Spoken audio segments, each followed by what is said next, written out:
لوگ نمازوں کی تبلیغ کرتے ہیں نا جی، میں نمازیں جو صحابہ نے پڑھ میں اسی پر ہی تقریر کروں نا تو سارا ناموس رسالت کی طرف بات چلی جائے گی جی۔ حضرت سلمہ بن اکوا یہ وہ صحابی ہیں جو گھوڑے سے تیز دوڑتے تھے۔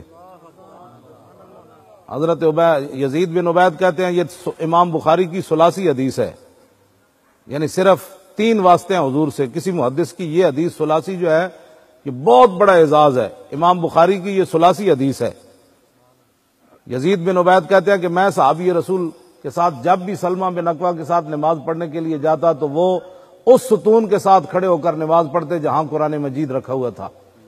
تو میں نے پوچھا جی آپ جگہ ساری خالی ہوتی ہے، آپ اس انتظار میں رہتے ہیں کہ میں نے اس ستون کے سامنے نماز پڑھنی ہے، تو اس کی وجہ؟ تو آپ نے فرمایا کیا پوچھتے ہو، میں نے حضور کو اکثر یہاں نماز پڑھتے ہوئے دیکھا۔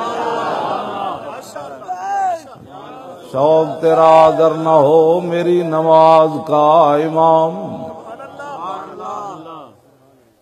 کہتے میں نے حضور کو یہاں پڑھتے ہوئے دیکھا۔ یہ بخاری کی ثلاثی حدیث ہے، یہ کبھی سنی آپ نے؟ حق حضور کی شانیں چھپائی گئی۔ اتبان بن مالک کی آنکھیں کمزور ہو گئیں، یہ بھی بخاری میں ہے۔ انہوں نے عرض کی حضور آپ میرے گھر تشریف لائیں، ایک جگہ آپ نماز پڑھیں تاکہ میں اس جگہ پر نماز پڑھا کروں۔ تو میرے آقا نے یہ تو نہیں فرمایا نماز تو نے خدا کی پڑھنی ہے اور خیال میرا رکھنا ہے۔ شوق تیرا اگر نہ ہو میری نماز کا امام، شوق تیرا اگر نہ ہو میری نماز کا امام، شوق تیرا اگر نہ ہو میری نماز کا امام، میرا قیام بھی حجاب میرا سجود بھی حجاب۔ تو میرے آقا نے فرمایا اچھا میں آؤں گا آپ کے گھر، حضور آنکھیں میری کمزور ہو گئی ہیں تو میں گھر میں نماز پڑھنا چاہتا ہوں، تو آپ ایک جگہ آئیں تو میں اس کو جائے نماز بنا لوں گا، آپ میں جب بھی میں کھڑا ہوں گا تو میں کہوں میرے آقا نے یہاں پڑھی تھی، میرے آقا نے ایسے یہاں رکوع فرمایا تھا، حضور نے ایسے ہاتھ اٹھائے تھے، حضور بیٹھے ایسے تھے، حضور نے اس دن لباس ایسا پہنا ہوا تھا، حضور کی زلفیں یہاں تک پہنچی ہوئی تھی۔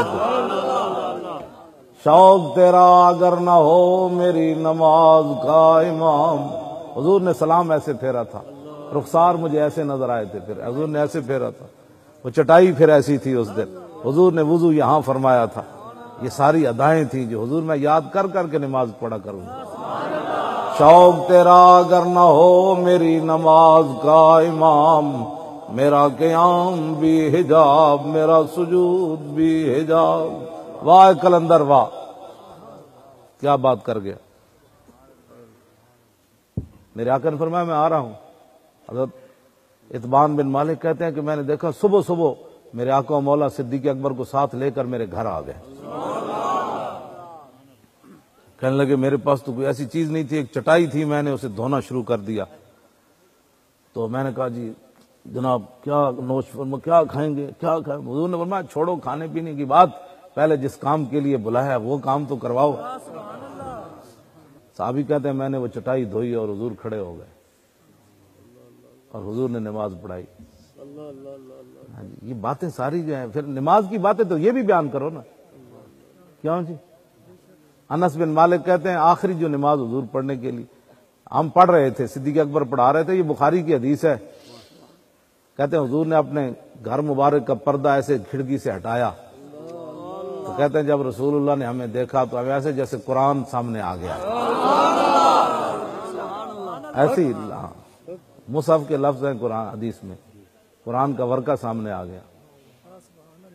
فرمایا قریب ففہمنا ان نفتتنا، فرمایا قریب تھا کہ ہم حضور کو دیکھنے کی برؤیت النبی، حضور کو جو ہمیں دیکھنے سے خوشی ہو رہی تھی نا، قریب تھا کہ ہم نماز کو توڑ دیتے،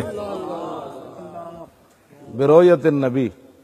ہاں جی، لیکن حضور نے پردہ نیچے کا، حضور نے تبسم فرمایا، کہتے ہیں سارے کے سارے ہم حضور کو دیکھنا شروع ہو گئے، پڑھ نماز اللہ کی رہے تھے، حضور نے پردہ تو اس طرف سے ہٹایا، کعبہ شریف تو ایسے ہے، حضور کا گھر تو ایسے ہے، صحابہ ایسے منہ کر کے کھڑے تھے یا ایسے منہ کر کے کھڑے تھے، اس کا عقدہ تو آج تک نہیں کھلا۔ شوق تیرا اسی تے بڑا بڑا گل ہے، تو ہاضمے ہی کوئی نہیں، اسی بیان کریے تھے۔ شوق تیرا اگر نہ ہو میری نماز کا امام، شوق تیرا اگر نہ ہو میری نماز کا امام، میرا قیام بھی حجاب، میرا سجود بھی حجاب۔ میرے آقا نے نہیں فرمایا تھوڑی نمازاں ٹوٹ گئی ہیں تسی مینوں ویکھن لگے اے کی کر رہے سی بھائی، تسی مینوں ویکھن لگ پے کیوں جی؟ ہاں